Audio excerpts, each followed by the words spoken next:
Hi everyone, this is Mrs. Clemmons with chapter 3 of The Boy in the Striped Pajamas. It is called The Hopeless Case. Bruno was sure that it would have made a lot more sense if they had left Gretel behind in Berlin to look after the house because she was nothing but trouble.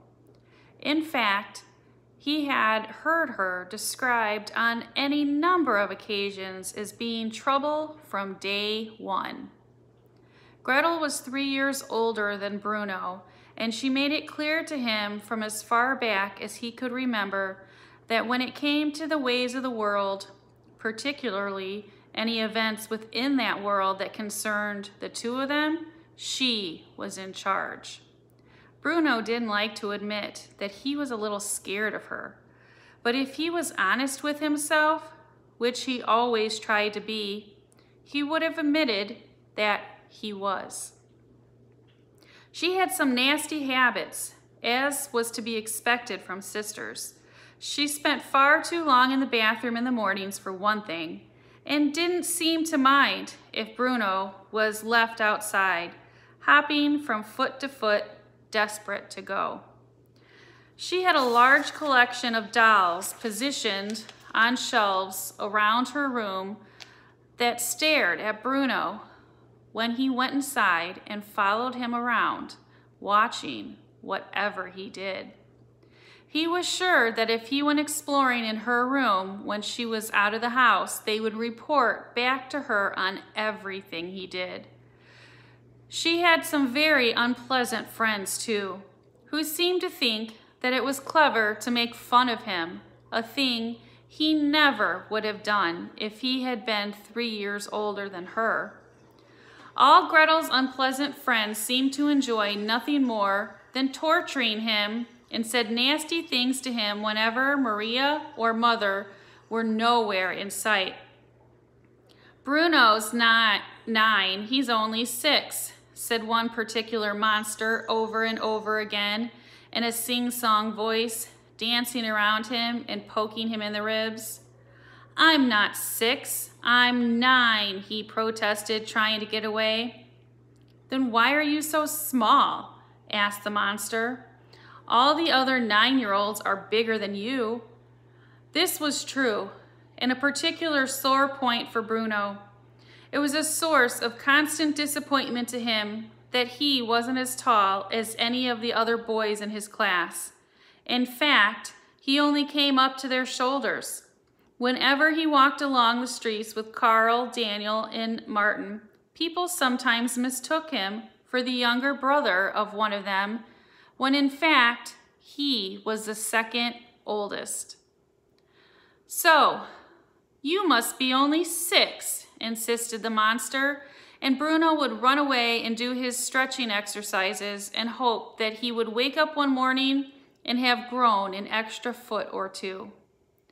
So one good thing about not being in Berlin anymore was the fact that none of them would be around to torture him.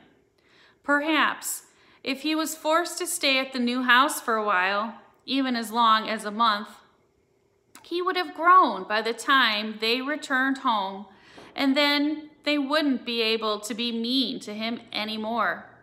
It was something to keep in mind anyway if he wanted to do what Mother had suggested and make the best of a bad situation. He ran into Gretel's room without knocking and discovered her placing her civilization of dolls on various shelves around the room. "What are you doing in here?" she shouted, spinning around. "Don't you know you don't enter a lady's room without knocking?" "You didn't bring all your dolls with you, surely?" asked Bruno, who had developed a habit of ignoring most of his sister's questions and asking a few of his own in their place. "Of course I did," she replied. "You don't think I'd left them at home? Why, it could be weeks before we're back there again." "Weeks?" said Bruno, sounding disappointed, but secretly pleased because he'd resigned himself to the idea of spending a month there. "Do you really think so?" "Well, I asked Father and he said We would be here for the foreseeable future. What is the foreseeable future exactly? Asked Bruno, sitting down on the side of her bed. It means weeks from now, said Gretel, with an intelligent nod of her head. Perhaps as long as 3. That's all right then, said Bruno, as long as it's just for the foreseeable future and not for a month. I hate it here. Gretel looked at her little brother and found herself agreeing with him for once. I know what you mean, she said. It's not very nice, is it? It's horrible, said Bruno. Well, yes, said Gretel, acknowledging that. It's horrible right now, but once the house is smartened up a bit, it probably won't seem so bad. I heard Father say that whoever lived here at Outwith before us lost their job very quickly and didn't have time to make the place nice for us. Outwith? Asked Bruno. What's in Outwith? It's not in Outwith, Bruno, said Gretel with a sigh. It's just Outwith. Well, what's Outwith then? He repeated. Outwith what? That's the name of the house, explained Gretel. Outwith. Bruno considered this. He hadn't seen any sign on the outside to say what it was called, nor had he seen any writing on the front door.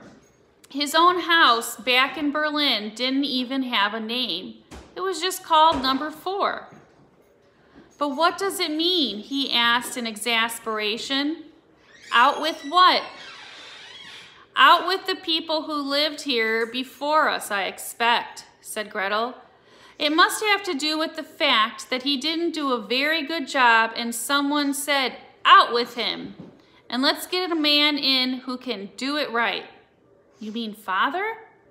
Of course, said Gretel, who always spoke of Father as if he could never do any wrong and never got angry and always came in to kiss her goodnight before she went to sleep, which, if Bruno was to be really fair and not just sad about moving houses, he would have admitted Father did for him too. So you're here at Outwith because someone said out with the people before us. Exactly, Bruno, said Gretel. Now get off my bedspread. You're messing it up. Bruno jumped off the bed and landed with a thud on the carpet. He didn't like the sound it made.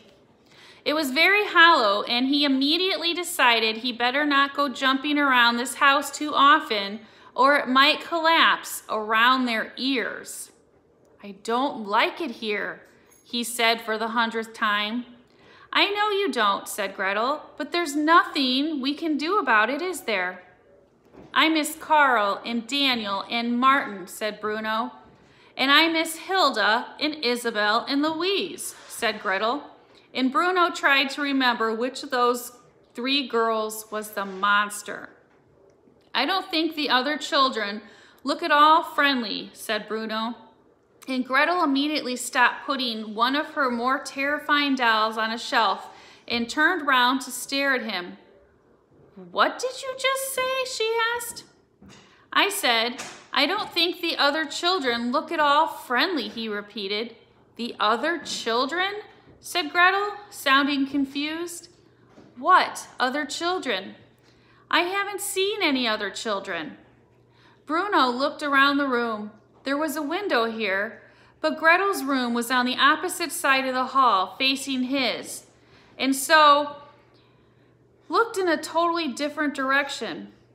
Trying not to appear too obvious, he strolled casually towards it.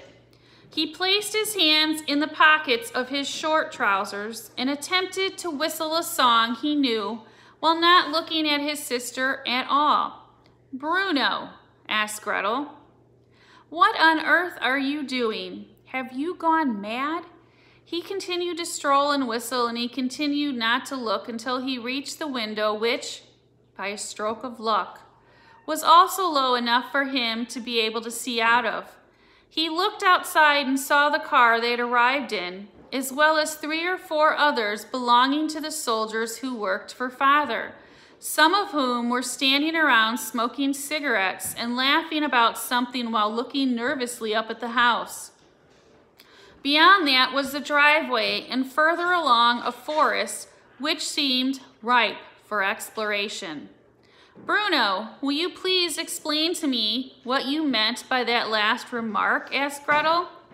"There's a forest over there," said Bruno, ignoring her.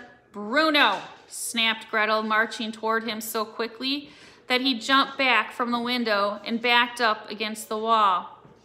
"What?" he asked, pretending not to know what she was talking about. "The other children," said Gretel. "You said they don't look at all friendly." "Well, they don't," said Bruno, not wishing to judge them before he met them, but going by appearances, which Mother had told him time and time again not to do. "But what other children?" asked Gretel. "Where are they?" Bruno smiled and walked towards the door, indicating that Gretel should follow him. She gave out a deep sigh as she did so, stopping to put the doll on the bed, but then changing her mind and picking it up and holding it close to her chest as she went into her brother's room, where she was nearly knocked over by Maria, storming out of it holding something that closely resembled a dead mouse. "They're out there," said Bruno, who had walked over to his own window again and was looking out of it. He didn't turn back to check that Gretel was in the room. He was too busy watching the children. For a few moments, he forgot that she was even there. Gretel was still a few feet away and desperately wanted to look for herself, but something about the way he had said it and something about the way he was watching made her feel suddenly nervous. Bruno had never been able to trick her before about anything, and she was fairly sure that he wasn't tricking her now. But there was something about the way he stood that made her feel as if she wasn't sure she wanted to see these children at all. She swallowed nervously and said a silent prayer that they would indeed be returning to Berlin in the foreseeable future and not in a month, as Bruno suggested. "Well?" he said, turning round now and seeing his sister standing in the doorway clutching the doll, her golden pigtails perfectly balanced on each shoulder, ripe for the pulling. "Don't you want to see them?" "Of course I do," she replied, and walked hesitantly toward him. "Step out of the way then," she said, elbowing him aside.